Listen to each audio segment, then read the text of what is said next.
네, 안녕하십니까. 필답형 핵심요약 제20강입니다. 자, 건설 안전 기술 이어서 보겠습니다. 핵심 36번입니다. 핵심 36번 달비계의 안전기술. 달비계. 이 달비계라고 하는 것은 일단 여러분들 빌딩, 건물, 외부 유리창 청소하는 것을 보신 적이 있을 겁니다. 그분들이 타고 오르락 내리락 하는 그 비계를 달비계라고 부릅니다.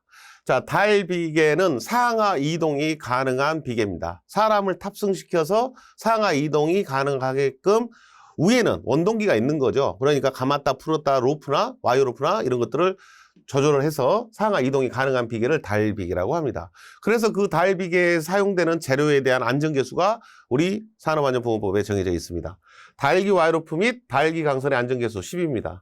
일단 달비계는 사람이 탑승한다라고 제가 말씀을 드렸기 때문에 달기 와이어로프는 와이어로프니까 똑같이 앞에 있던 와이어로프의 안전계수 사람이 탑승하는 데는 10, 화물일 때는 5 이렇게 했던 거 기억나시죠? 그래서 달기 와이어로프는 사람이 탑승하기 때문에 안전율이 10 이상입니다. 달기 체인은 달기 훅과 함께 안전율이 5입니다. 달기 강대와 달비계의 하부, 상부 지점의 안전계수에서 그때 사용되는 상부, 하부 지점에 사용되는 재료가 강재면은 2.5, 목재면은 안전율을 5로 하고 있습니다. 자, 이렇게 안전율을 쓰라는 내용이 기본적으로 출제가 될 수 있다는 겁니다. 그래서 10, 체인은 와이어로프 강선은 10, 체인 훅은 5, 강재를 사용하면 2.5, 목재를 사용하면 5 이렇게 달비계에 사용되는 안전계수에 대해서 여러분들이 기억을 해주시고요. 자, 그러면 가장 기본적으로는 이렇게 숫자에다 가로를 치는 게 원칙적이겠죠? 기본적이겠죠? 기본적으로 숫자의 안전율을 알고 있습니까? 라고 물어보는 게 기본적인데 가로를 여기다 치는 경우도 있습니다. 자, 와이어로프하고 짝꿍이 뭐예요? 달기 강선이고 체인하고 짝꿍이 훅입니다. 이런 부분에다가 가로를 쳤을 때 이런 값들도 쓸 수 있냐? 이런 내용들, 문구를 쓸 수 있냐? 이것도 문제에서 확인할 수 있다는 겁니다. 그래서 여러분들이 안전계수, 달비계의 안전계수는 달기 와이어로프 및 달기 강선일 때 10, 달기 체인 및 달기 훅일 때 5 이렇게 구분을 정확하게 기억을 좀 해주시기를 권장을 합니다. 달비계 안전계수, 요 별표로 3개 저희가 3개 줍니다. 3개 줍니다. 그만큼 안전계수도 많이 물어봤다는 이야기입니다. 자, 기본적으로 안전계수 정도는 기본적으로 알고 계시고 또 이렇게 서술하는 내용 속에 가로넣기가 나왔을 때 문구를 놓치지 않도록 하시기 바랍니다. 자, 문제가 이렇게 제가 왜 이런 노파심의 말씀을 드리냐면 15, 2.5를 기억하는 사람들은 많지만 강선하고 훅이 여기 문구에 들어갔다는 걸 기억하는 사람들은 드물어요. 근데 문제 낸 사람은 이런 범위를 벗어나기 힘들거든요. 새로운 걸 갖고 오기가 힘들어요. 그러니까 물어본 내용을 똑같은 내용인데 이 안에서 돌리는 거죠. 그래 가로치기를 바꾸는 거예요. 숫자로는 안전율을 주어져 버리고 이런 경우들로 이렇게 문제를 변형시켜서 내는 경우 이런 경우에 우리가 이런 문제들을 맞춰줘야 된다는 이야기입니다. 자, 달비계고요. 달비계 또는 높이 5m 이상의 비계를 조립, 해체하거나 변경 작업 시 조치사항입니다.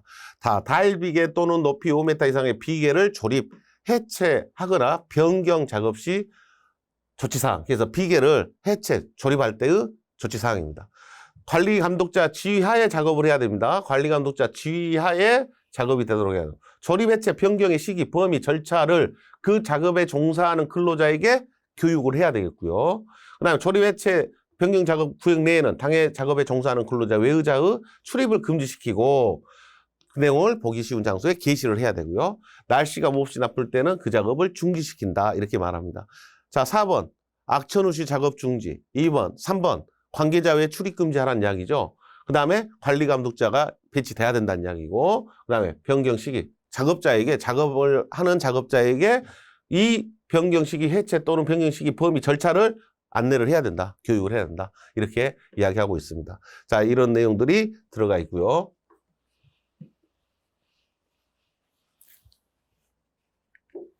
비계 재료의 연결 해체 작업을 할 때는 자, 폭이 몇 cm입니까? 20cm입니다. 자, 이거 가로넣기로 낼 수 있겠죠? 비계 재료의 연결 해체 작업을 하는 때에는 폭 20cm 이상의 발판을 설치하고 그랬어요. 발판을 설치하고. 왜 제가 20cm 가로쳤습니까? 지금까지 작업 발판의 폭은 몇 cm가 기본입니까? 일반적으로 작업 발판 하면 40cm입니다. 여러분들 지금까지 이제 알고 계신 값이. 근데 슬레이트 지붕 이렇게 나오잖아요. 슬레이트 지붕 위에서 작업할 때 몇 cm였습니까? 30cm입니다. 자, 20cm라는 수치가 나왔는데 달 비계 재료에 연결 해체 작업을 할 때 이 작업을 하는 작업자는 발판을 20cm 이상의 발판을 사용하고 작업을 해야 된다 하는 이야기입니다. 그래서 20cm가 나온 거죠. 자, 뭔 제목에서 나왔어요? 달 비계 및 높이 5m 이상의 비계 조립 해체 작업. 이 제목. 그러니까 지금 이 내용을 담고 있는 이 37번의 이 제목 있죠? 이 제목에 해당되는 작업을 할 때 작업자가 사용하는 발판은 몇 cm짜리다? 20cm 이상으로 해야 된다. 그래서 발판의 폭이 다 이렇게 예외되는 경우가 있더란 이야기죠. 예외로 30과 뭐가 있다? 스레트 나오면 스레트 지붕 위에서 작업하면 30, 달 비계 높이 5m 이상의 비계 조립 해체 작업이면 20을 쓰기도 한다라는 것을 알고 있어야 되겠죠. 그래서 여기 나오면 발판 폭이니까 20이라고 쓸 수 있어야 돼요. 자, 이 부분 때문에 제가 소개를 한 거고요. 6번은 달줄, 달포대. 달줄, 달포대 사용. 자, 이완 지금 좀 이제 느낌이 오시죠? 앞에 이거 6번은 달줄, 달포대 사용하라는 말이고요. 여기는 5번은 죄송합니다. 여기 4번은 악천후시 작업 중지하라는 말이고 여기는 관계 근로자의 출입 금지하라는 이야기예요.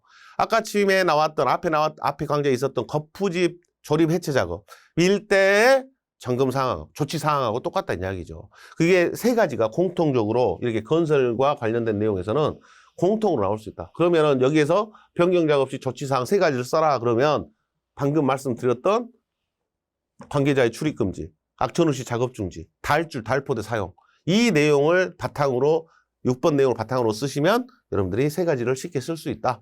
그 다음에 폭 20cm 이것도 한번 봐놓고 가자 하는 이야기입니다. 자, 뭐 별표를 줄 내용은 아니고요. 이걸 쓰라고 이렇게 나왔을 경우를 대비해서 공통된 사항이 있더라는 이야기 그걸 소개를 하고자 하는 거고 20cm 발판도 있다라는 거 그것도 확인을 한번 하시자 하는 이야기입니다. 자, 작업 발판의 구조입니다. 방금 말했던 작업 발판에 대한 기준이 나와 있는데 이번에 보면은 폭이 40cm 이상이라고 나와 있고요. 발판 재료 간의 틈새는 몇 cm입니까? 3cm입니다. 40cm, 3cm 기억하시고 계시죠? 그 다음에 추락 위험이 있을 때 작업 발판을 설치했는데 추락 위험이 있다 그러면 안전 난간까지 설치하는 것을 권장을 하고 있는 거고요. 발판의 지짐으로 하중에 파괴될 우려가 없는 거, 튼튼한 거 쓰라는 이야기고 발판 재료는 2 이상의 지짐물이 있어야 됩니다. 그래야지 지지가 되겠죠.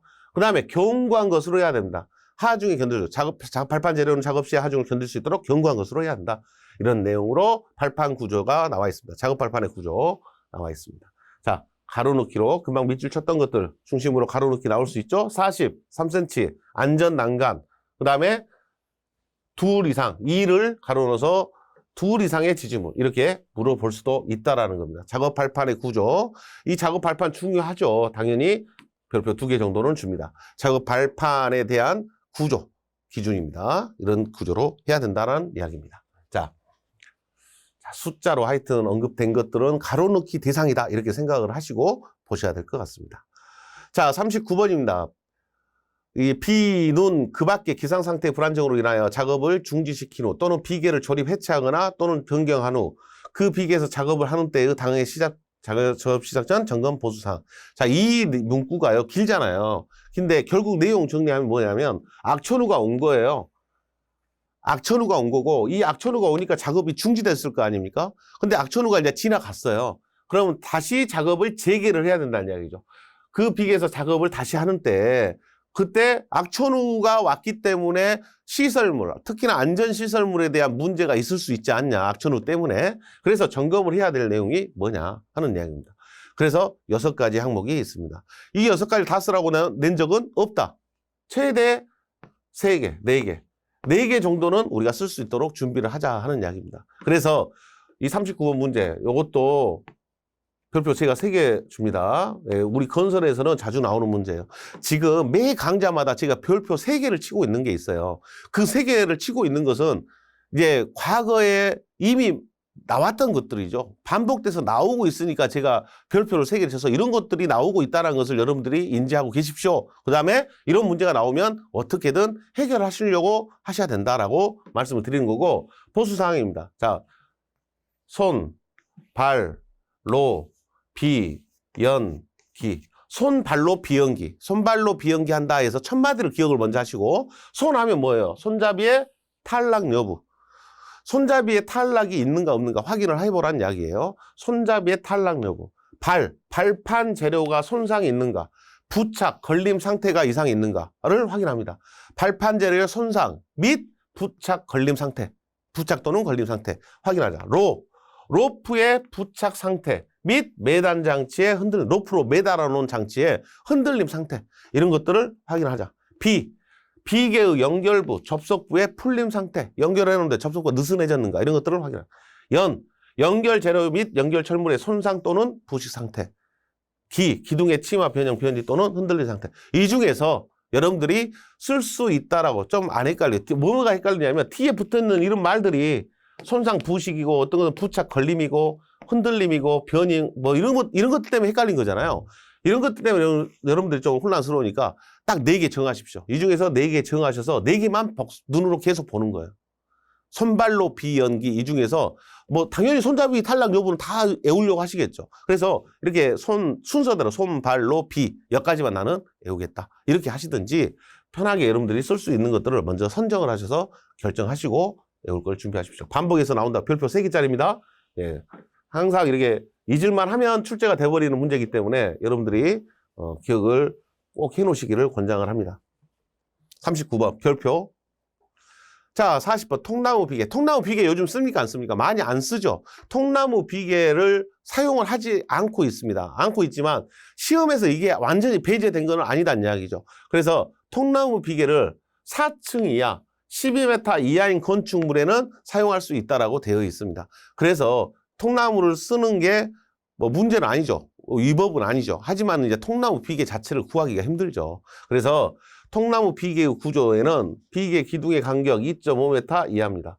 지상으로부터 첫 번째 띠장은 3m 이하입니다. 자, 2.5m 이런 것들이 가로로 나오겠죠? 나온다면 그다음에 높이는 몇 층? 4층 이하 12m 이하인 건축물에만 사용할 수 있다. 비계 기둥의 이음이 겹친 이음일 때는 이음 부분에서 1m 이상. 자, 겹침 이음일 때 몇 메타? 1m. 몇 개소 묶는다? 2개소.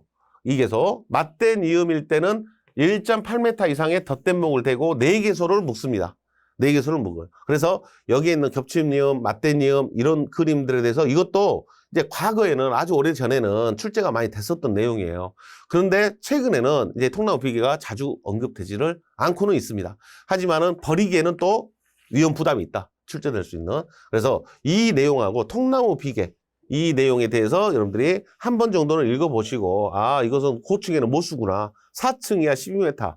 그 다음에 비계 기둥의 간격은 2.5m 이하로 하고, 지상으로부터 첫 번째 띠장은 3m 이하의 위치에 설치한다. 이런 것들 기억을 한번 해보시고요. 그 다음에 이음 1m, 이 2개소, 1.8m, 그 다음에 4개소. 이렇게 해서 겹침 이음하고 맞댄 이음의 기준을 구분을 한번 해주시기 바랍니다. 자. 그 다음에 또 통나무 비계 교차 가세라는 걸 설치하라는 이야기고요. 다음 정하는 바에 벽이음을 해라. 그래서 벽이음 기준이 나옵니다. 5.5m. 무슨 방향이에요? 수직 방향. 수평 방향은 7.5m. 자, 이 벽이음이 중요합니다. 이 벽이음. 이게 통나무에서 굳이 하나를 따와라 그러면 벽이음 5.5, 7.5. 요걸 기억을 해달라는 이야기입니다. 그 다음에 인장재와 압축재로 구성되어 있는 때에는 인장재와 압축재의 간격은 1m 이내로 해야 된다. 라는 이야기입니다. 1m라는 수치도 여기 5번 항목에서 가나 5.5, 7.5, 1m 이런 것들도 가로놓기로 언급될 수 있다라고 생각을 하시고 한 번 정도는 보시고 가셔야 될 내용입니다. 자, 통나무 비계. 자, 여기에서 41번을 보면 이제 바로 무슨 비계가 나옵니까? 강간 비계가 나옵니다.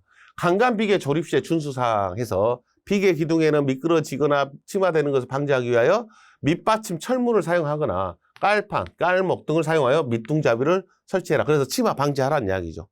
콘크리트 타설하고 깔목을 사용을 하고 밑둥잡이, 아니 그 말뚝박기를 하고 이렇게 했던 것은 거푸집 지보공의 침하 방지였잖아요. 거푸집 지보공의 침하 방지, 여기는 비계의 침하 방지예요. 비계. 거푸집 지보공이 아니라. 그래서 여기는 콘크리트 타설 이런 말이 없죠. 깔판, 깔목 등을 사용하여 밑둥잡이 한다. 밑받침 철문을 사용한다. 이런 말들이 나오고요. 그 다음에 접속부 교차부는 잠깐 부속 철문을 사용하라. 그 다음 교차가세로 보강을 할 거. 그렇습니다. 여러분들이 지금 교차가세란 말이 계속 나오고 있는데요. 비계를 설치하고 비계 기둥이 있겠죠? 비계 기둥이 있고 가로로 들어간 게 띠장이라고 부릅니다. 이게 띠장이라고 부르고 이 띠장과 비계 기둥 사이에 대각선으로 들어간 게 있어요. 이게 가세입니다. 가세는 원칙적으로는 45도로 설치하는 게 가장 이상적이죠. 이상적이다. 그래서 여기에 있는 비계 기둥 이런 명칭들은 여러분들이 알고 계셔야 되겠죠? 띠장. 띠장이라고 부르고 가세라고 부릅니다.